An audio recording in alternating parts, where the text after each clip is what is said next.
Hi, this is Jose with Transplants of Florida.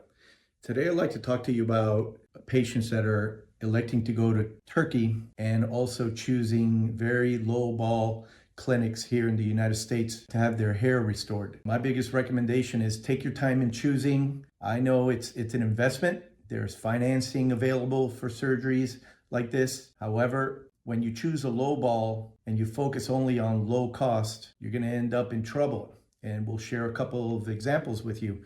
About a year ago, I had a patient who called me and said that he had done surgery in Turkey about a week prior and then got home here in the United States in Florida and had an infection in his donor. And I told him, listen, you're going to have a hard time finding a hair doctor here that may want to help you because he doesn't know anything that was done during the surgery. He has no history and everything will fall on their shoulders. They have no idea. I said, but I won't let you, hang and not find a solution for you. At the end of the day, I recommended that he go to a walk-in clinic so he can get a doctor and take a look at him. Maybe he had an infection and he can clear it up with some antibiotics and such. That's one example. And the funny thing is that patient lived here in Florida. He was in our backyard per se and never came in for information. And what that tells us is that the pull of lowballing offers attracts patients a lot.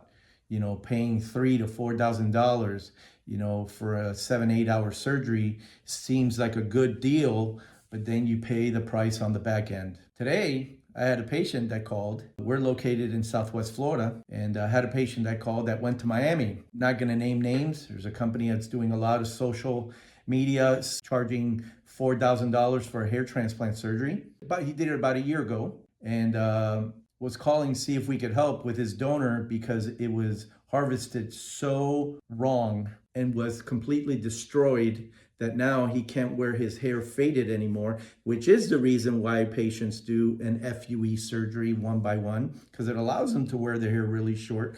Well, their harvest was done so incorrectly that it destroyed their whole donor, and now he can't wear his hair short.